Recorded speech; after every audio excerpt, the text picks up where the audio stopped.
پھر جس طرح سے حسینہ واجد کی گورنمنٹ نے کچلنے کی کوشش کی، اس کی وجہ سے اور اشتعال بڑھا۔ لوگوں کی جو طاقت تھی اس کو حکومت کرش نہیں کر پائی تھی۔ کل کے جو واقعات تھے اس نے تو بالکل ہلا کے رکھ دیا اس حکومت کو۔ یہ ناممکن تھا کہ وہ اپنے اقتدار کو قائم رکھ سکے۔ پس پردہ جو ہے فوج کی حسینہ واجد کو حمایت حاصل تھی۔ فوجی واحد طاقت تھی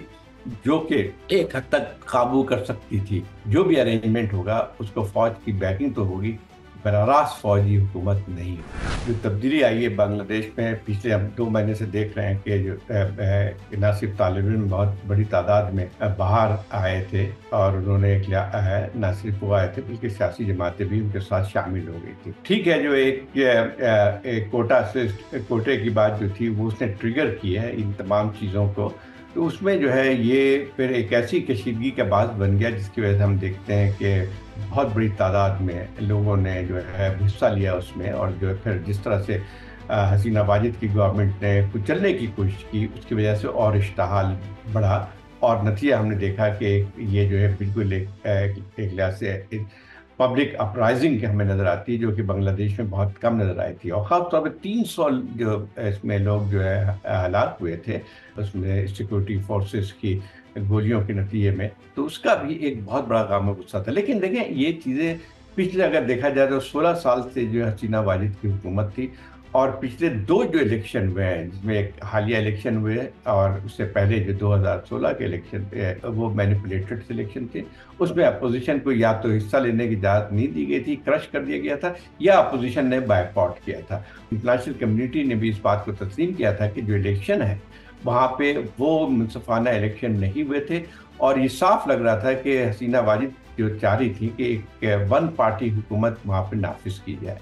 ایک جو صورتحال پچھلے چند سالوں میں جو تھی، وہاں پہ اخبارات پہ ایک حد تک پابندی تھی، وہاں پہ کوئی سیاسی سرگرمیاں نہیں ہو سکتی تھیں، یا اس کے ساتھ ساتھ جو ہے جو ایک جس کو کہتے ہیں کہ ہر چیز کو دبانے کی کوشش کی گئی تھی، اور یہ طاقت کے زور سے اس چیزیں چلائی تو جا سکتی ہیں لیکن اس کے اثرات بہت زیادہ ہو گئے۔ پھر ایک اور بھی سلسلہ، یہ صحیح بات ہے کہ بنگلہ دیش میں معاشی ترقی ہوئی ہے اور ایک فاسٹسٹ گروئنگ کنٹری تھی، لیکن چند ایک آدھ سال سے اگر دیکھیں تو صورتحال وہاں تبدیل ہوتی بھی نظر آتی تھی۔ وہاں انفلیشن ریٹ جو ہے 10% ہو کے آیا تھا، اور ایک بہت بڑی تعداد، یوتھ کی بہت بڑی تعداد ہے وہاں بنگلہ دیش میں، اس میں ایک بہت زیادہ انریسٹ پیدا ہو گیا تھا کیونکہ انمپلائمنٹ بڑھتی جا رہی تھی۔ باوجود تمام کے جو ہے وہاں پہ ایک لحاظ سے دیکھا جائے تو ترقی بھی ہو رہی تھی، گروتھ ریٹ زیادہ تھی، لیکن لوگوں کا بھی ایک مسئلہ انمپلائمنٹ کا بہت بڑا مسئلہ بن کے آیا تھا۔ تو ایک لحاظ سے یہ کہہ سکتے ہیں کہ یہ تمام چیزیں اکٹھا ہو کے ایک لاوا جو تھا وہ پھٹ پڑا،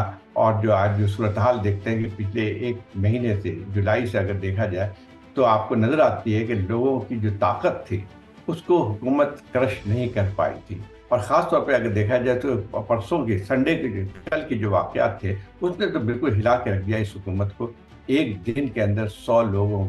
کو جو ہے ہلاک کر دیا گیا، اور پھر اس کے بعد یہ ناممکن تھا کہ وہ اپنے اقتدار کو قائم رکھ سکے۔ بات بالکل صحیح ہے کہ بنگلہ دیش کی سیاست میں اگر 50 سال کے دیکھا جائے ان کی آزادی کے بعد سے،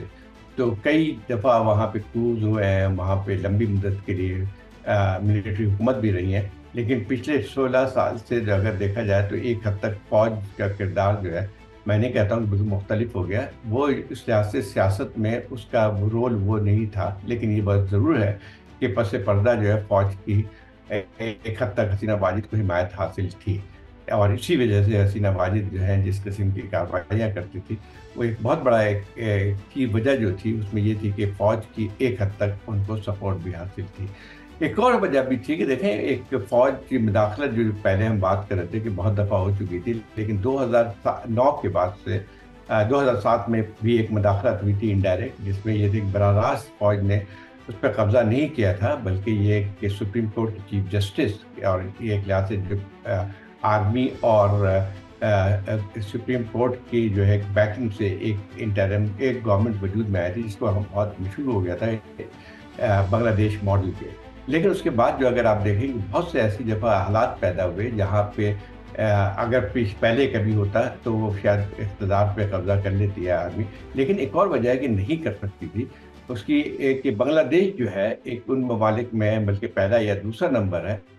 جو کہ جس کی فوج کی بہت بڑی تعداد جو ہے، جو پیس یونائٹڈ نیشن کی پیس کارپ جو ہوتی ہے، جو مختلف علاقوں میں بھیج جاتی ہے، اس میں بنگلہ دیش کی فوجیوں کا بہت بڑا حصہ ہوتا ہے، اس میں حصہ. اور یہ بات بہت صاف تھی، ان کے فوج کو بھی پتا تھا، اور انٹرنیشنل کمیونٹی نے اور UN کے جو ایجنسیز نے یہ بہت واضح کر دیا تھا کہ اگر فوج کبھی اقتدار سنبھالے گی تو پھر یہ رول شاید بنگلہ دیش کو نہیں مل پائے گا. لیکن جو حالات بن گئے تھی، بالکل ایک خانہ جنگی کی صورتحال بن گئی تھی. اس کو دیکھا جائے تو فوجی واحد طاقت تھی جو کہ ایک حد تک قابو کر سکتی تھی. لیکن اب یہ دیکھنا ہے یہ کہ ابھی تک تو یہ اشارے ملے ہیں، وہ یہی تھا کہ فوج جو ہے انٹرم ارینجمنٹ کوئی کرتی ہے، لیکن اب کس قسم کی حکومت بنتی ہے وہ بھی دیکھنا ہے. اور میں نہیں سمجھتا ہوں کہ کوئی براہ راست کوئی مارشل لا وہاں پہ نافذ ہو. ایک انٹرم گورنمنٹ بنے گی جس کو آرمی کی بیکنگ حاصل ہوگی، اور میرا خیال یہ ہے کہ اس میں حزب اختلاف کی جو پارٹیاں ہیں ان کو بھی ایک حد تک ان کی بھی سپورٹ رہے گی. لیکن میرے خیال ان کو شاید یہ احساس ہوگا کہ یہ حکومت جو انٹرم حکومت کے تحت 1 سال کے عرصے میں یا اس سے کم عرصے میں جو کوئی الیکشن کرایا جائے. لیکن ابھی بھی جو ہے کوئی صورتحال انسٹیبل سی لگتی ہے. اور لیکن مجھے نہیں ہے کہ فوج جو ہے وہ اپنے اقتدار پہ قبضہ کر سکے گی. جو بھی ارینجمنٹ ہوگا اس کو فوج کی بیکنگ تو ہوگی، براہ راست فوجی حکومت نہیں.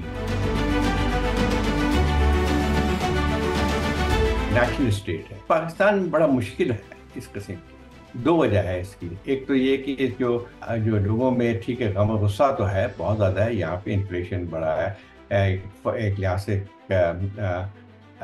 اس میں الیکشن کے بعد جو ہے ایک سیاسی طور پہ بھی لوگوں میں انریسٹ موجود ہے، اور بہت سارے مسئلے مسائل ہیں. لیکن پھر یہ بھی ہم دیکھا ہے کہ اس کے باوجود بھی کوئی ایسی چیز جس میں بہت بڑی تعداد میں، جو بنگلہ دیش میں جو ہے ہزاروں کی تعداد میں، بعض دفعہ لاکھوں کی تعداد میں لوگ اکٹھا ہوتے ہیں، لیکن ہم نے دیکھتے ہیں کہ وہ چیز یہاں پہ نظر نہیں آتی. ایک اور چیز بھی، ایک حد تک آؤٹ لیٹ یہاں پہ موجود ہے، باوجود اس کے کہ الیکشن متنازع رہے تھے یہاں پہ، اور